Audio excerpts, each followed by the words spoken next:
সব নিয়েছো তো? আমার তো আবার বাড়িতে যাওয়ার সময় কিছু না কিছু ভুল হয়। প্রতিবার গিয়ে দেখি কিছু না কিছু ফেলে গেছি। তোমার হলো?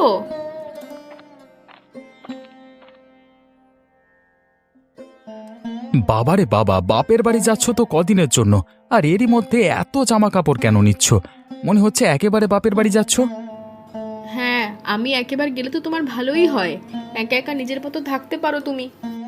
কি যে বলো না তুমি গিন্নি, এই শহরে তুমি ছাড়া আমার আর কে বা আছে বলো? তুমি চলে গেলে এ কদিন আমি থাকবো কি করে? থাক, হয়েছে। এখন আর আমার মন ভোলাতে হবে না। মন ভোলাতে বড্ড পটু তুমি। বউয়ের মন ভোলাতে পটু হলে সমস্যা কোথায়?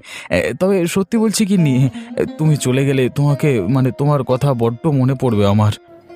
মনে হচ্ছে আমি চলে গেলে আর ফিরে আসবো না? মাত্র তো কদিনের ব্যাপার। আর তাছাড়া পরশু তো তুমি জামাই ষষ্ঠীর জন্য ও বাড়িতে যাচ্ছই।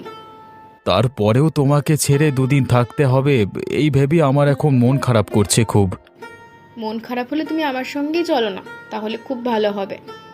যেতে পারলে তো এখনই তোমার সাথে যেতাম, কিন্তু কি করব বলো, আমার অফিসে যে কিছু কাজ পড়ে গেছে, না হলে আমিও তোমার সাথে আজই চলে যেতাম। আচ্ছা, সমস্যা নেই। তুমি কাজ মিটিয়ে তবে এসো। এখন তাড়াতাড়ি গুছিয়ে নাও দেখি, না হলে আবার ট্রেন ধরতে পারবো না। তুমি একটু অপেক্ষা করো, আমি এক্ষুনি গুছিয়ে নিচ্ছি।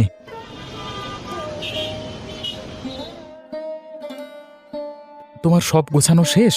শেষ হলে আমরা এখন বেরিয়ে পড়ব। তোমাকে ট্রেনে উঠিয়ে দিয়ে আমি অফিসে যাব।